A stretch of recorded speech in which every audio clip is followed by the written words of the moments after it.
Commençons par l'école. Le président de la République l'a rappelé, le retour de nos enfants sur le chemin des écoles est un impératif pédagogique, un impératif de justice sociale, en particulier pour ceux qui peuvent difficilement suivre l'enseignement à distance. Ce retour, nous voulons le concilier avec la préservation de nos objectifs de santé publique. Pour ce faire, nous proposons une réouverture très progressive des maternelles et de l'école élémentaire à compter du 11 mai, partout sur le territoire et sur la base du volontariat. Dans un deuxième temps, à compter du 18 mai, mais seulement dans les départements où la circulation du virus est très faible, nous pourrons envisager d'ouvrir les collèges, en commençant par les classes de 6e et de 5e. Nous déciderons fin mai si nous pouvons réouvrir les lycées, en commençant par les lycées professionnels, début juin. Cette décision n'a pas été prise à la légère. Nous avons consulté, nous avons pesé le pour et le contre, nous avons étudié ce que font les autres pays, mais la réouverture des écoles est nécessaire pour garantir la réussite éducative des élèves, notamment les plus vulnérables d'entre eux, dont la scolarité souffre terriblement du confinement. Les classes rouvriront dans des conditions sanitaires strictes. Pas plus de 15 élèves par classe. Une vie scolaire organisée autour du respect des règles barrières, de mesures d'hygiène strictes et de la distribution de gel hydroalcoolique. Tous les enseignants et encadrants des établissements scolaires recevront des masques qu'ils devront porter quand ils ne pourront respecter les règles de distanciation. Sur la question des masques pour les enfants, les avis scientifiques nous ont conduits aux décisions suivantes. Le port du masque est prohibé pour les enfants en maternelle.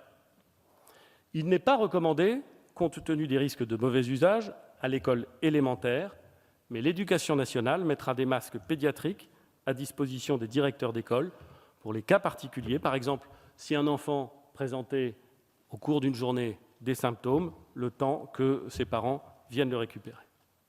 Enfin, nous fournirons des masques aux collégiens qui peuvent en porter et qui n'auraient pas réussi à s'en procurer, le port du masque pour les collégiens étant obligatoire.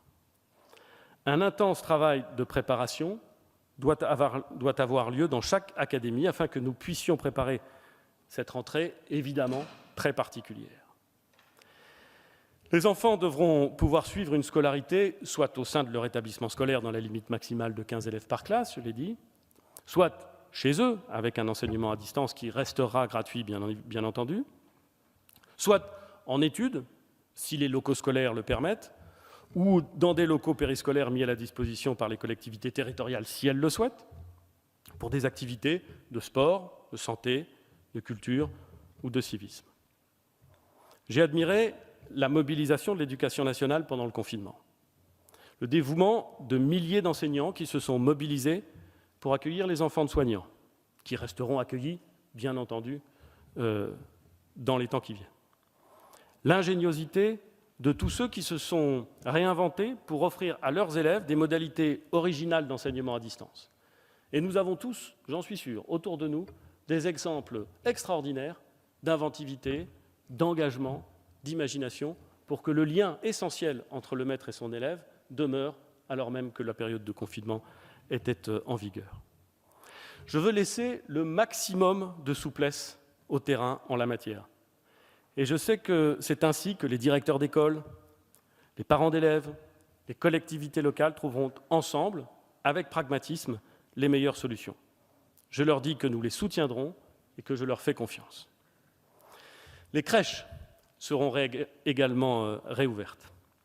L'accueil par groupe de 10 enfants maximum sera possible, avec la possibilité d'accueillir plusieurs groupes de 10 enfants si l'espace le permet et si les conditions sont réunies pour que les groupes ne se croisent pas. Cette réduction des capacités posera au moins dans un premier temps la question des priorités d'accueil. Les crèches accueillent déjà les enfants selon des critères économiques et sociaux et il n'appartient pas à l'État de définir ces critères à la place des gestionnaires. Il me semble néanmoins que l'impossibilité de télétravail pour un couple d'actifs ou les difficultés rencontrées par les familles monoparentales devront être prises en compte dans ces critères. Les enfants des soignants et des professeurs devraient également, à mon avis, être prioritaires. Le port du masque grand public sera obligatoire pour les professionnels de la petite enfance, puisque les règles de distanciation physique ne peuvent pas y être appliquées. Bien sûr, il n'y aura pas de port du masque pour les enfants de moins de 3 ans.